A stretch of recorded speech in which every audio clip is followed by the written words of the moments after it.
Hello, cauliflower 65 ఎలా చేసుకోవాలో చూపించేస్తాను. చాలా సింపుల్గానే చేసేసుకోవచ్చు. కానీ ఏంటి ఇలా ఉంది అనుకోవద్దు. నేను కలర్ యాడ్ చేయలేదు, పసుపు మాత్రమే వేసుకున్నాను, అందుకనే ఇది ఎల్లో కలర్లో ఉంది.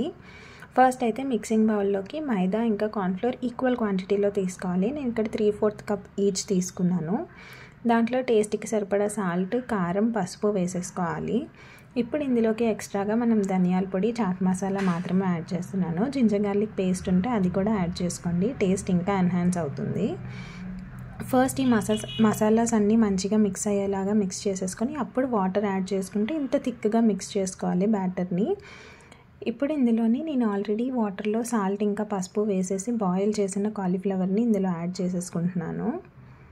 బాయిల్ చేయడం అంటే మరీ మెత్తగా ఉడికిపోయేంత వరకు బాయిల్ చేయక్కర్లేదండి. లైట్గా అంటే హాట్ వాటర్లో వేస్తాం కదా, ఒక 20 మినిట్స్ ఉంచితే సరిపోతుంది. ఇప్పుడు బాగా మరిగిన ఆయిల్లో వేసేసుకొని వెంటనే కదిపేయకుండా ఒక 2 మినిట్స్ అలానే ఉంచేసి కదిపేసుకుంటే గోల్డెన్ బ్రౌన్ అయ్యేంత వరకు ఫ్రై చేసేసుకుంటే సరిపోతుంది. పైన క్రిస్పీగా లోన సాఫ్ట్గా చాలా బాగుంటుంది. ట్రై చేయండి.